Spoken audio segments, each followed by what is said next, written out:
Presence here, viewers of Equinoxe Television, 6 p.m. by 6 o'clock. Thank you so much for joining us on this edition of the news. Our major stories right away as the senatorial election in Cameroon have been programmed for the month of March. Political parties and candidates have up to January 28 to deposit their files in election offices.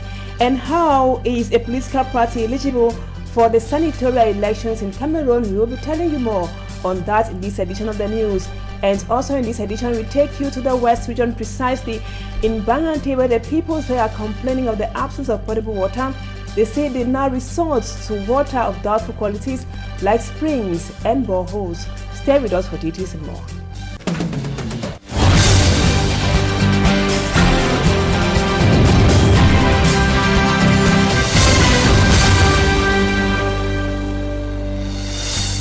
Welcome back, viewers. To begin this edition of the news in politics, we just told you in the headlines that the senatorial election in Cameroon has been convened for the month of March, and the political parties and their candidates have up to January 28 to deposit their files in election offices in the various regions. And the participation in a senatorial election in Cameroon is not limited to political parties with municipal and regional councillors only, according to a jury's days and other provisions as stipulated in the Electoral Code. For me, I'm Strong Sander. Tell us more. According to Article 217 of the Electoral Code, each of the 10 regions in Cameroon is entitled to 10 senators, 3 appointed by the President of the Republic and 7 elected by regional and municipal councillors. L'article 217 du Code électoral prévoit en son alinéa 1. To a jurist, Dr. Louison Esomba, sub 1 of these articles stipulates that each region shall constitute a constituency. Au scrutin de liste, sans vote préférentiel ni. Sub 2 of this article, in a related manner, stipulates that the election shall be by a list system with no changing of the candidate's name or serial order and no vote splitting. Un bulletin de vote. Furthermore, the Electoral Code in Cameroon provides for gender balance and a balance in the sociological composition as outlined in Article 218. Bon, imaginez vous avez In an inside explanation, Dr. Louison Esomba says each competing political party provides a list of 7 candidates, and in the case of an absolute majority, the party's candidate automatically pass for senators. In the case of a relative majority, call it the absence of an absolute majority, the available seats are shared relatively among competing political parties.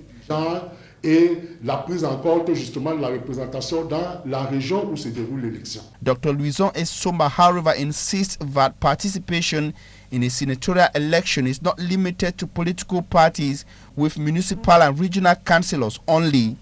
He says a political party without a single councillor can still participate by associating with another political party.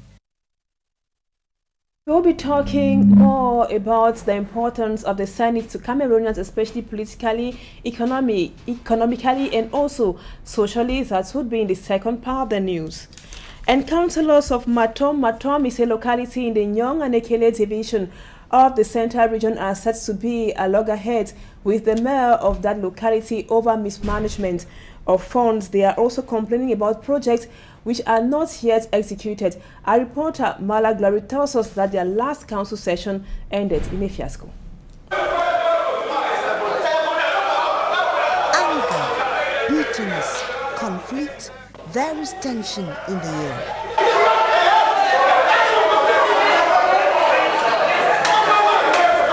These are council members of the Matom Council, Nyong and Kele division of the Central region, who are accusing their mayor of mismanaging the council funds. Nous avons signé des délibérations en tout début de mandat. We signed some projects at the beginning of the mandate, but unfortunately was not completed. We now ask him how we manage the council fund, because we as well have the obligation to give an account to the people. Qu'est-ce que vous faites à la mairie? Qu'est-ce qui a été fait? Qu'est-ce qui a fait? The councillors, according to them, are divided into 2 groups, a group of 13 on the mayor's side and another of 12 considered as the Republican. The Republican, on their part, boycotted the first meeting and only attended the second. Comme l'a rapporté le secrétaire général, il n'y a pas eu séance de travaux en commission. Et le 5, il n'y a donc pas eu séance. There has been no meeting of deliberation and adoption of any project. We were once again called by the mayor for the same reason, just that there is no collaboration. Now I ask, has the Matam Council session to vote the 2023 budget been held? If yes, good. If no, how do you explain the fact that some councillors had already received their council allowance even before the holding of the council meeting? Que des conseillers municipaux aient déjà obtenu, alors que la session ne s'est pas tenue, leurs indemnités de session. A meeting organized to vote the 2023 budget resulted to a fight between council members and the mayor. The mayor, who is also accused of lack of collaboration and communication with his councillors, dismissed these allegations. It is bad faith to say there's lack of communication in the Matam Council. There is nothing to hide in this municipality. We can't be here for the voting of a financial budget and others are talking of administrative account management. The divisional officer who was present at the council session was able to restore peace. The councillors in the end signed some projects for the betterment of the inhabitants, but still call on the mayor to provide documents to justify the use of the council fund. We told you in the headlines in the West region, precisely in Banganté in the Ndé division, the local population are complaining of the absence of potable water. The water which is available now in Banganté is of doubtful quality because the people now resort to boreholes and springs, which obviously is not fit or healthy for consumption. Lucy Diengu Asia has more.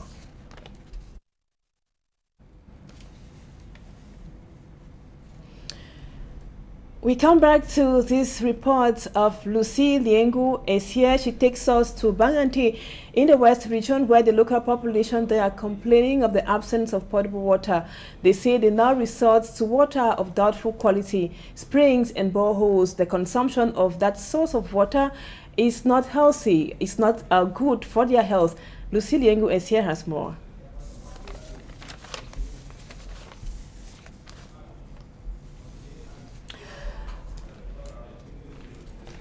And now we come back to this report, ladies and gentlemen, as we, at a time when the Minister for Secondary Education, Professor Nalova Lyonga, is banning the use of whips in schools, violence continue in most schools across the national territory.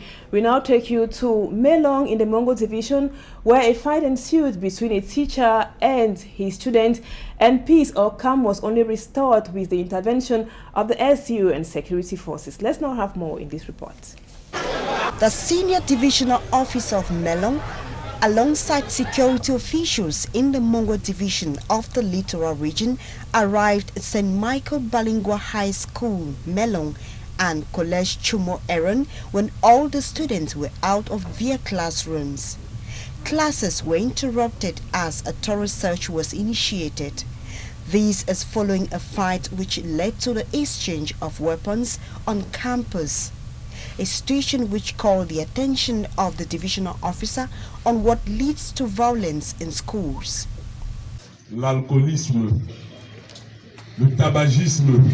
Alcohol, smoking and violence in school, be it between students or students and teachers, should stop. I'm surprised that on a Monday morning at 7:30 classes have not started. Un lundi matin, à 7h30, les cours n'ont pas commencé. Over 100 phones and wide arms were seized from the students by the forces of law and order.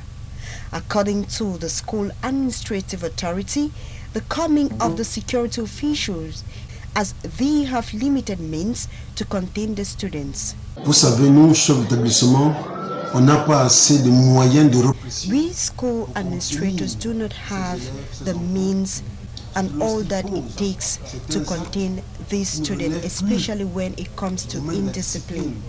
Qui ne cadre plus avec le règlement intérieur. The role of the parents in the education of their children is important, says the divisional officer. Et nous allons respecter la réglementation. We need to convocate parents of these students so that they can properly follow up their children for a better education. Étudier à leur niveau pour que ces enfants reçoivent une éducation de qualité. A joint effort is therefore expected from both parents, teachers, and the authorities to fight violence in schools. And now let's come back to this report on the absence of potable water in the West region in Bangante. To be more precise, the local population have now resorted to water of doubtful quality.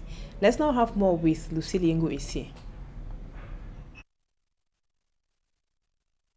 For several months, the population of Bangante, Nde division, have been unable to drink potable water. Most of them rely on this spring to fetch water. Unfortunately, it can only serve part of the population. According to Sanjin Sanjong, an inhabitant, they go through long distances in search of water.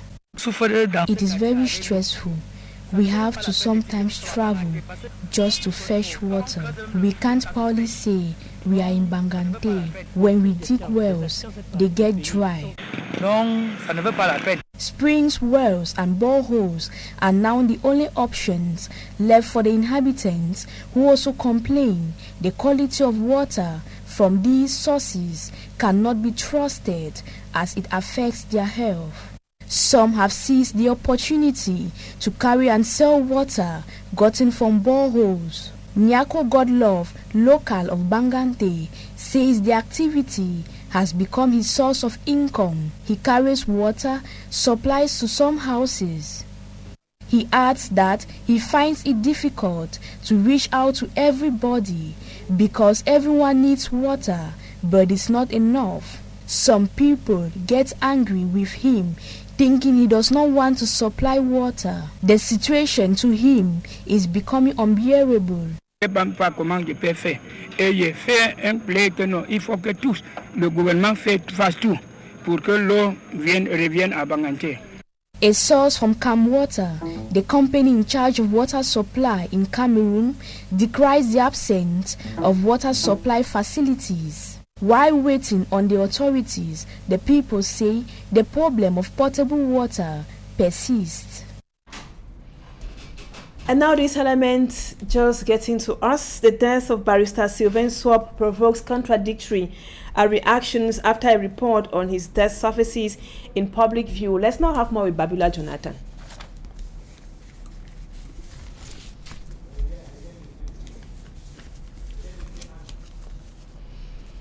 We come back to this element. The death of barrister Sylvain Swap, former militant of the CRM political party, provokes contradictory reactions after a report on the death or his death surfaces in public view several years after investigations. Let's now have more in this report.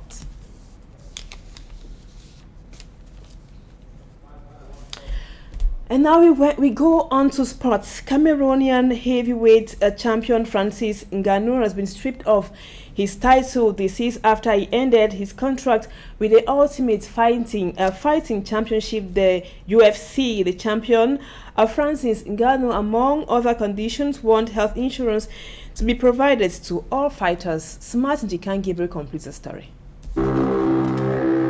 It is no longer a secret that one-time world heavyweight champion of the Ultimate Fighting Championship, UFC, Cameroonian-born Francis Ngannou is no longer with UFC. Francis Ngannou rejected a new contract with the UFC officials because they didn't meet his demands. Francis Ngannou had requested from the UFC that before he signs a new contract, there should be a health insurance for every fighter, a lawyer to represent the fighters, increase of the income of the fighters, and he needed the UFC to organize 3 fights for him, 2 with Jones and 1 with Miocic. These were conditions given to the UFC that made the relationship between Francis Ngannou and the institution to fall apart. If the contract terms proposed by Francis Ngannou were accepted by UFC, the Cameroonian-born would have become the highest-paid heavyweight fighter in the history of UFC. Because of his denial to renew his stay at UFC, Francis Ngannou was stripped of his world heavyweight title. This title will be put in contention when Cyril Gane and John Jones will clash in March 2023. As it stands, Francis Ngannou is now a free agent and could be signed by any other fighting company. Another agency that Francis Ngannou could easily enroll is the Professional Fighters League, PFL. No matter the choice that will be made by Francis Ngannou, at the end of the day, his pay package will be heavier than what he earned while with the Ultimate Fighting Championship Company.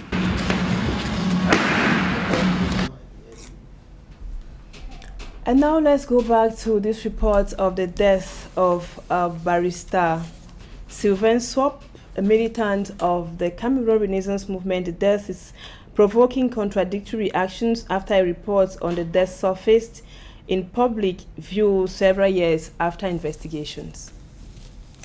Findings of the inquiry mission dispatched by Public Health Minister Manauda Malachi to the Yaoundé Emergency Center to investigate the death of Barrister Sylvain Swap comes to the public close to 3 years after compilation and submission to the Minister of Public Health and later to the National Medical Council. On n'arrive pas à comprendre pourquoi depuis 2020. We don't understand why since February 2020, when the report was compiled, the Minister of Public Health received it in 2022, and I think the bar requested for an autopsy, and since then, no one has said anything about it.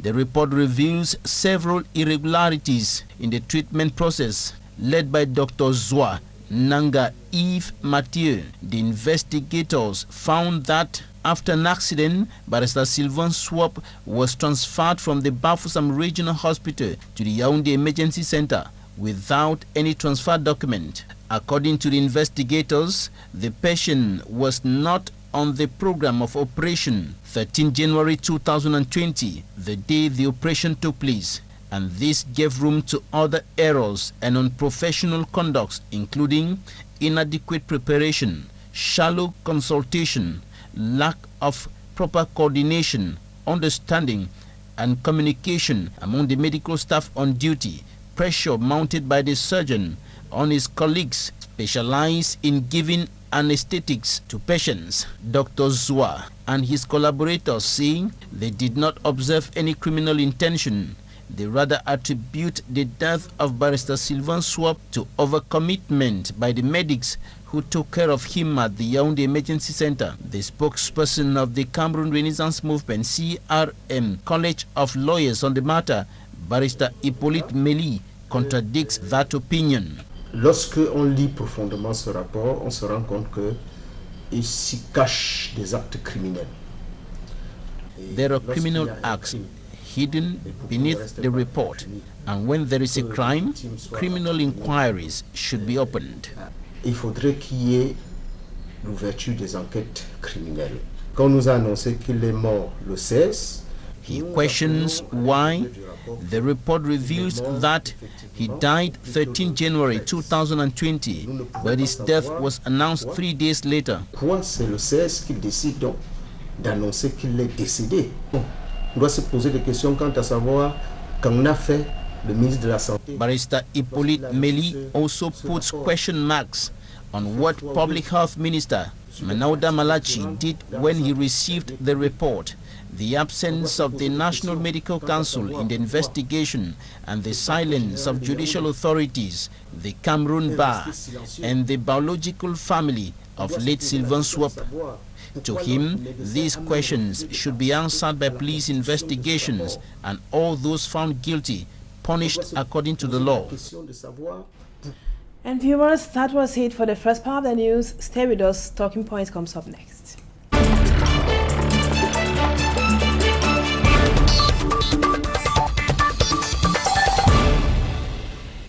Welcome back. Our guest tonight is Fa Elvis. Fa Elvis, thank you so much for joining us. This evening we are talking politics. We are talking about the Senate as an institution. We just heard in the news that the elections, the senatorial election, will take place in the month of March, and the candidates have to deposit their files. That would be latest the 28th of January. But Cameroonians are asking several questions. Maybe we might want to find out from you. You are a political analyst. Can you tell us, first of all, what is the role of the Senate in Cameroon? The role of the Senate, as we will call it in Cameroon, the upper house, is there to work vis-a-vis the lower house known as the National Assembly, and both of them constitute the arm of government known as the legislature. Now you realize that their role is to formulate laws or to make sure that laws that are sent or tabled to them as bills are well scrutinized for the well-being of Cameroonians. That is the major issue.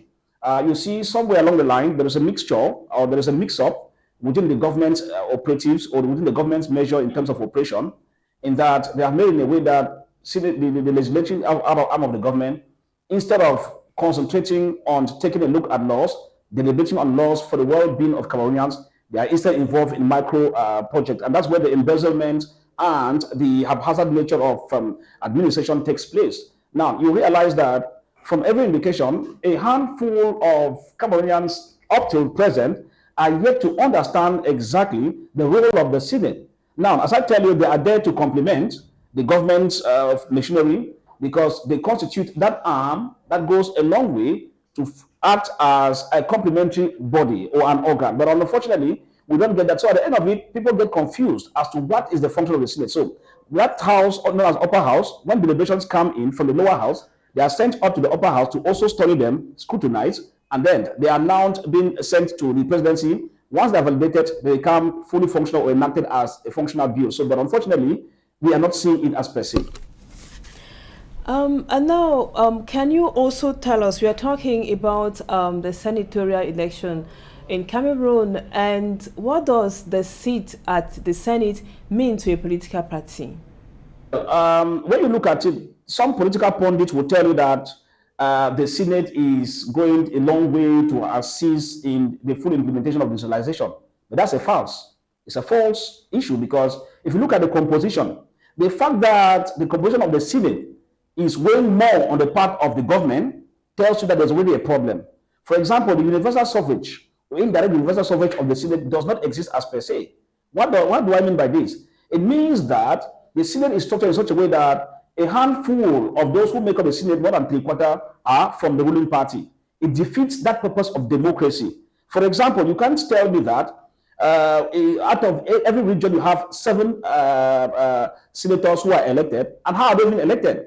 When the majority of the councillors are from the ruling party, the CPDM, and then you come again to tell you that 3 of those senators in each region are appointed by the president. So if you take 3 times 10 times 10. You can imagine a whole number. That's a huge number that comes in to complement. So to get 3 senators per region times 7, it tells you that all is not well. So at the end of it, you realize that all of it, including those who are elected under a mafia system, still end up working for the system. And that's why Cameroonians have not been able to feel the impact of the Senate. The Senate is not there to stand for them, because the Senate works but for those who put them in place. And so at the end of it, the tendency of the Senate working for the interests of the common man is not there. So at the end of it, they are working their money. You can see they have their luxurious car, they go and sit for sessions. That is why I tell you that you cannot be in a country. Senate is supposed to question the actions of the government in a system where we talk about the separation of law. I mean the separation of government or the rule of law. Now, Senate here is dormant. So anything that comes from the presidency is validated, so long as it passes through the National Assembly. At the end of it, it defeats the purpose of the existence. So at the end of it, I have told people several times that Cameroon is not right to have a Senate. Cameroon is not yet right, because even the National Assembly is not yet doing what they're supposed to do fully. Then you bring against Senate. So it's more of a position to carry out what we call political compensation of those who manned the ruling system. It's a kangaroo system, I tell you. Among others, we were responding on the importance of the Senate to Cameroonians. And now we know that the Senate was contained in the Constitution of Cameroon since 1996 when it was amended. But it took several years. It was only in 2013 that President Pobia actually convened the Electoral College to for the elections of senators. That was when Massanyan Difendi was elected as the president of the Senate for the first time in Cameroon. Don't you think the fact that President Pobia took a long time for the Senate to see the light of day shows somehow the unimportance of the upper house of parliament to Cameroon? The president has never seen that importance, for the simple reason that it would have equally gone into play since when it was equally modified in the constitution. But now you realize that modified and fitted in. But you now realize that the main issue we find here is that the fact that the president took so long before bringing it into 2013, now putting in place, and it's not giving what is expected, tells you that it is just a window dressing. So at the end of it, the president later on realized that, how do I compensate those who work for my interests? And since as the president has a nerve and a yam, he had to carve the law and say, okay, you fight for the 7 positions in each region, and then I appoint. And all the appointees, senators, are all from the ruling party. You can see how it goes a long way to defeat and abuse the so-called democracy which they pretend to practice in the country. And now, far race, most political parties are vying to have as many seats as possible at the Senate. Coming back to the question, what does a seat represent to a political party at the Senate? Very good. Now, a senatorial seat represents a constituency just like the National Assembly. But then, the question now is, it is made in such a way that they consider it regional inclined, no longer constituency inclined. And sometimes they carve it more on the divisional oriented move, so that in the division where they are, they make sure that each division now produces a member of a senate, or a senator, so to say. But I'll tell you that whether it is carved at the level of constituency, carved at the level of the division, the question is, what powers do they have? What are their functions? If you like, carve it from a village and give to the people. So long as the people do not feel the impact of the existence of the Senate in their respective areas, it becomes a total sham. I will tell you that the position of the Senate is just a waste of state resources. I repeat, because how many of them do you feel around your area, apart from them staying in Yaoundé, living lavishly and going as far as holding sessions and all the like as prescribed by the law, and at the end of it, they are carved huge sum of money and they're back home. So at the end of it, they are obviously working for their family as put in place by the head of state. And now, Elvis, without a senatorial seat, can a political party boast of the strength and steam to mount up to the summit of power someday? Yes, very obvious. Power is taken at different levels. And sometimes I'll tell people that because of the mafia put in place in order to put in place senators, now look at it now. The senatorial election has been convened for March 12th, yes. Now, who are those who will be eligible to go in for? There are obviously those who are representatives in some council areas and regional councils, so to say. And majority of them are from the ruling party. What does it mean? It means that the same system manned by a three-quarter majority of the ruling party, as far as the Senate is concerned, will repeat itself in the March 12th election period. So nothing is definitely going to change. But I tell you that political parties can take power through other means. For example, if you galvanize well at the level of the grassroots and you move in at the level of the municipal elections and the parliamentary, once you get the majority of the councils, majority of the councillors, you discover that in the next election that comes in that has to do with the Senate, the majority of the councillors who come in automatically will be able to vote the party that has the majority. So it is at that level. While councillors have the majority of the councillors and the majority of the parliamentarians automatically start determining how things function at the level of the National Assembly. By so doing, they can easily galvanize the force to force their way through during presidential elections, which is not easy, but very possible because of the electoral malpractices that have been put in place by the regime. From all your analysis, you're trying to say that the Senate in Cameroon is somehow a vegetable that is Cameroonians or Cameroon can do without it. Are you saying that it should be scrapped off like it has been done in other countries like Senegal? In fact, it has even overdue. It is overdue. As I speak now, it's supposed to have been deleted early on because the billions that is coughed up to man the Senate structure at the Congress Hall in Yaoundé. So we have auxiliary staff that are manned at the various levels of the president, the vice president, and all the like at the level of the Senate. The cars that the state spends to buy, outstation allowance that they spend on the various officials at the level of the Senate tells you that it's a waste of budget.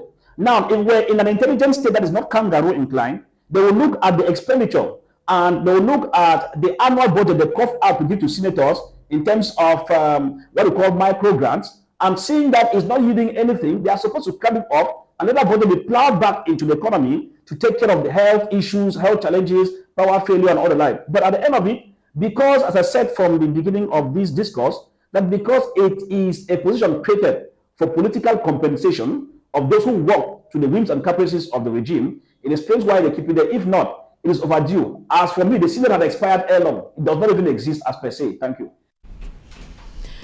And now we are going to the end of our discussion. Now, constitutionally, the president of the Senate is supposed to succeed the president of the Republic in case of any vacancy. I'm not talking about this.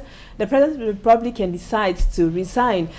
From the look of things, the way things have been evolving in Cameroon lately with Frank Bia's outing and all of those other issues which have been happening in the political scene in Cameroon, do you see that possible in Cameroon if there, in case of any vacancy? No, it will not just be respected. You know, we are in a situation where things are done in a kangaroo manner. So while you expect a particular system to be followed, it will not be there. Because under normal condition, you realize that appointee senators are not even supposed to head the Senate. Because when you're at the appointed level, there's a question mark because the senator who is elected feels that he's more grounded because he has a base and a support from the people than a senator who is merely appointed. So at the end of it, the jigsaw puzzle that exists between the upper house and the lower house still explains the kangaroo nature of the country, thereby telling you that we are in a confused state. It's as the result of this that we say that no matter how we look at it, because the system functions above the law, it means that what we will even be analyzing here will not necessarily be what will be there. Because the head of state will appoint at random. The fact that there's a prerogative in the law that states that the head of state has the prerogative to appoint becomes a problem. It means that he can appoint his senators, and since as over 3/4 of them are from the ruling party, they just need to sit in their CPDM caucus and say, this is our president. And you know, we are in a system whereby senators and parliamentarians, when appointed, when elected or appointed, are supposed to work for the general interest of Cameroonians. But unfortunately, when they are appointed, they work for the interest of the party. And so these issues defeat the purpose of their existence. Therefore, their existence has no impact on the Cameroonian community, apart from some making of noise, buying bags of rice and Maggi, and you come and deceive the people, and then after that you blow grammar and you disappear. Now you see them resurfacing. They will come and be deceiving because they take advantage of the economic hardship of our women, our mothers, and before you know it, they bring the same political game, and at the end of it, they keep deceiving the people. But I thank God that people are becoming more enlightened. It's true, the system is kangaroo inclined. But if I tell you that the Senate has any role to play in Cameroon, it is a farce. I would prefer that the state should concentrate on instead seeing how the National Assembly will function, because National Assembly is limping. Now, Senate has come, has not even had any impact. Therefore, both of them will be limping in the kangaroo system. At the end, they will be destroying the government's budget for no good reason. But we have priorities more than what they are calling the Senate. Thank you. Thank you so much for Elvis for accepting to be our guest tonight on Talking Points. And viewers, thank you so much for always being there. Don't go away. In a moment, you will be meeting Serge Alangotu and his guests for Equinoxe in Studio B right here in Equinoxe headquarters here in Douala.